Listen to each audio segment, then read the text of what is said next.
avanzar en soluciones. Conversamos con el congresista Carlos Anderson a esta hora, conectado para toda Latinoamérica a través de News. ¿Cómo está, congresista? Muy buenos días. Antes que nada, déjeme decirle que la palabra del señor Vizcarra vale nada. Él habla de indolencia cuando él fue responsable del peor manejo de la crisis del COVID en todo el mundo, que produjo más de 260.000 muertos en el Perú. Así que está inhabilitado para ejercer la función pública por los próximos 10 años y muy pronto lo veremos en la cárcel. Así que solamente para aclarar, para que la gente no se confunda, la palabra del señor Vizcarra vale 0. ¿Y la palabra del nuncio apostólico frente a Dina Boluarte? Ahí es diferente. En general, efectivamente, este gobierno es un gobierno constitucional, ¿ya? Un gobierno legítimo, porque aquí en el Perú se produjo un golpe de Estado por parte del señor Castillo, ¿no? Por eso está preso, y por eso quien lo sucedió fue justamente la persona que lo acompañó en el ticket, ¿no? Electoral, la señora Boluarte. Eso, digamos, como hechos fácticos, ¿no? También acabo de escuchar acerca de la represión. Evidentemente, esta es una represión dura porque la violencia que estamos experimentando en estas manifestaciones tampoco tienen precedente. La violencia, digamos, la manifestación, la protesta pacífica está protegida por la Constitución y las leyes, pero una protesta que ha sido de alguna forma cooptada, ¿no?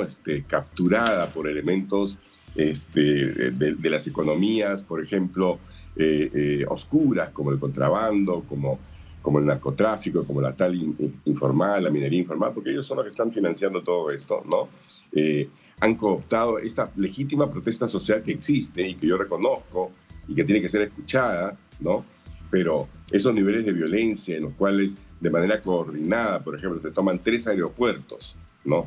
Eso no sucede pues de casualidad, ¿no? No es el pueblo autoconvocado que dice, vayamos a tomar el aeropuerto de Arequipa y otro aeropuerto, o la forma como muy organizadamente toman carreteras para evitar, por ejemplo, que lleguen suministros a una determinada ciudad. Han capturado ciudades como Ica, como Madre de Dios.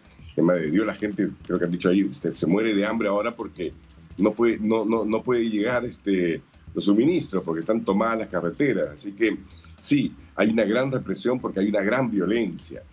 ¿Usted considera aquí, entonces que todo el actuar de la policía es justificado, que no hay nada que criticar? Okay. No ponga palabras en mi boca. Yo no he dicho eso. Yo estoy aclarando los puntos.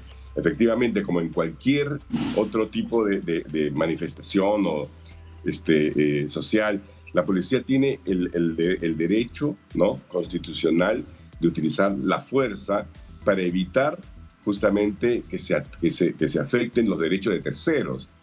En ese actuar hay policías que seguramente han actuado totalmente mal y que tienen que ser identificados y que tienen que ser juzgados y que tienen que ser seguramente también puestos en prisión. ¿Okay? Eso es lo legítimo en una democracia.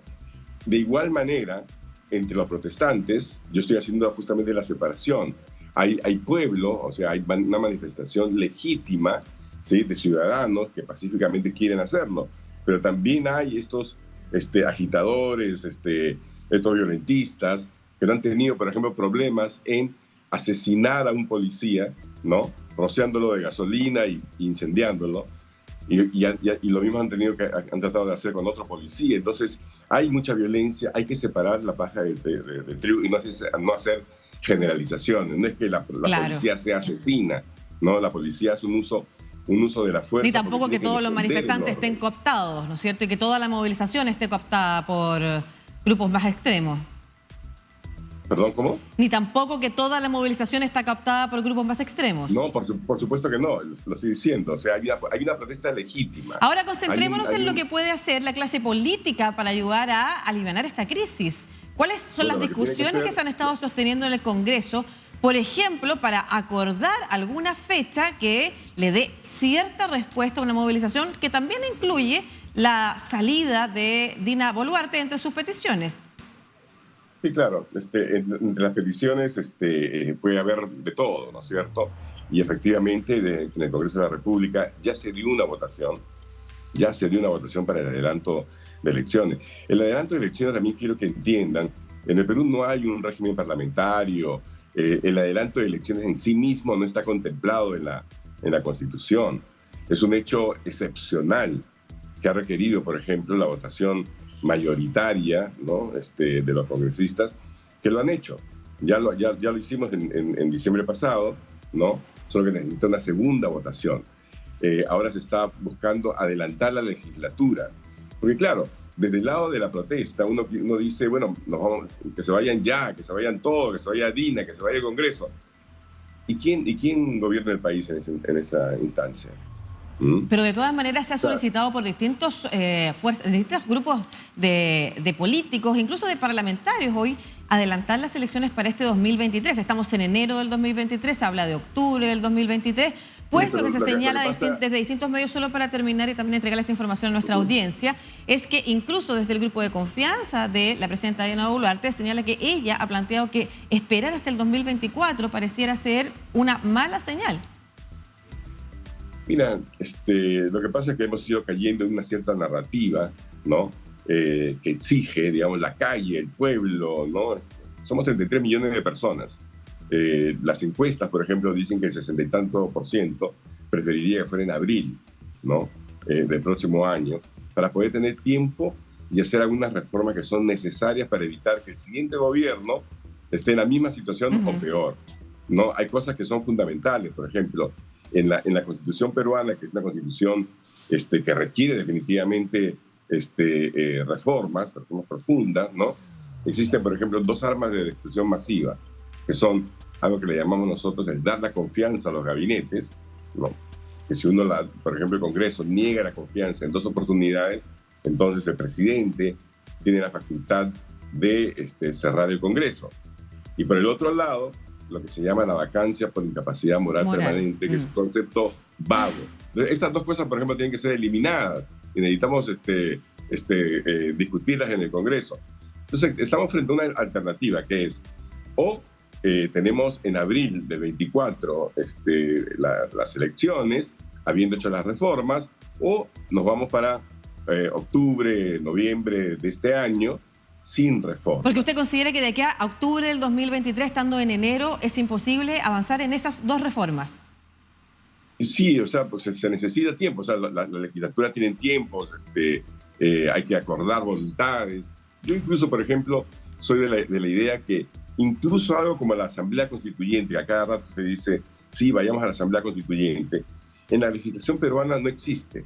En la Constitución peruana no está definido el instrumento jurídico Asamblea Constituyente.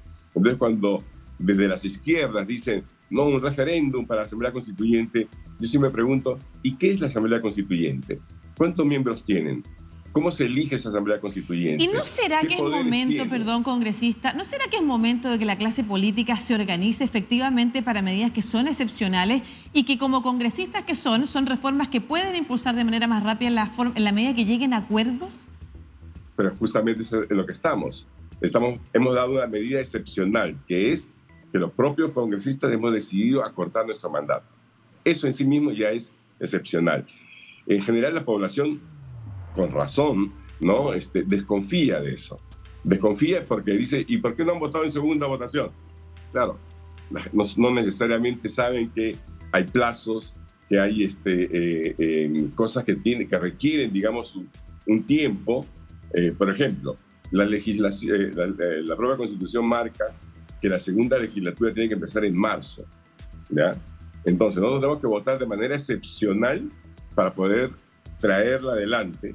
La propuesta de la Junta Directiva del Congreso ha sido 15 de febrero. Yo hubiera preferido que fuera 1 de febrero y que de una vez votemos eso para que la ciudadanía entienda. Entonces, sí, ok, hay una fecha cierta. Actualmente hay una discusión política porque estamos hablando de 130 voluntades. Cuando decimos el Congreso, de manera genérica, pareciera pues, que fuera una sola persona o un solo ente, ¿no? Y no es así, son 130 voluntades. Yo soy de los que creen que tendríamos que irnos mañana mismo, que la señora Boluarte renuncie, ¿no? Que tome entonces las riendas del poder el señor Williams, que es el presidente del Congreso, y que llame de inmediato a elecciones. Y qué lástima, porque lo más probable es que si no se vota bien, en un contexto, por ejemplo, en el que no hay grandes candidatos, no hay grandes partidos en el Perú, el sistema de partidos está destruido desde hace 30 años, no hay uno solo que pueda reclamar realmente gran representación popular, ¿no? Entonces, claro, vamos a ir a unas elecciones y ya solamente... Pero estamos hablando de elecciones en octubre, congresista. La pregunta que yo me hago, porque estamos hablando de adelantar elecciones en octubre, o en todo caso ponerse de acuerdo, básicamente, porque hay personas, no sé, como el congresista Montoya, que cree que tienen que seguir hasta el final de su legislatura habitual, el año 2026. Hay otros, como el grupo el mismo Grupo Fuerza Popular, ¿no es cierto?, que no es un grupo de izquierda, que está también pidiendo adelantar elecciones hasta ahora, a octubre del 2023. Hay otros grupos que señalan, y usted me parece que está entre ellos, que hay que respetar la fecha del 2024. Pero mientras tanto, en un momento que es especial, es de una crisis particular en el Perú, ¿qué acuerdos va a llegar la clase política para lograr mermar las movilizaciones sociales? ¿O van a esperar que baje porque la gente se va a cansar? ¿Están esperando que la gente efectivamente se agote la que está movilizada y que así entonces siga el curso normal de la política en Perú? Sí, dos correcciones.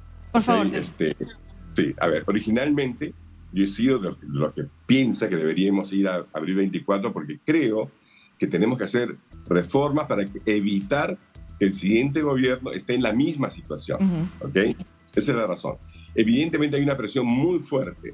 Estamos en una ilógica, ¿no? Donde están predominando los sentimientos y entonces hay que responder también a eso. Así que a mí si me dicen, mira, mañana te vas, yo voto de inmediato por irme mañana. Ningún problema, personalmente. ¿Sí? Pero considera que hay mejores razones para continuar, es lo que usted nos ha dicho, que hay que avanzar en algunas reformas previamente. Sí, por supuesto, pero lo ideal, lo perfecto es enemigo de lo bueno. Es el enemigo de lo bueno, ¿no es cierto? Entonces, ya estamos en una lógica de adelantarlo, porque imagínense, diciembre a abril son 4 meses de diferencia, pero claro, hay exigencias y yo creo que hay que responder a esas exigencias.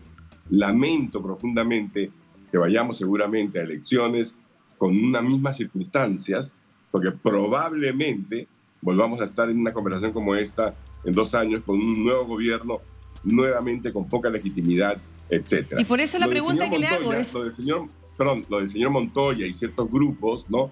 Claro, yo imagino que en el Congreso chileno hay de todo.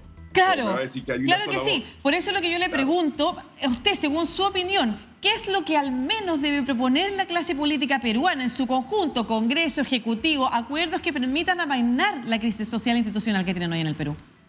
Primero que nada, efectivamente, darle una fecha cierta, ¿ok?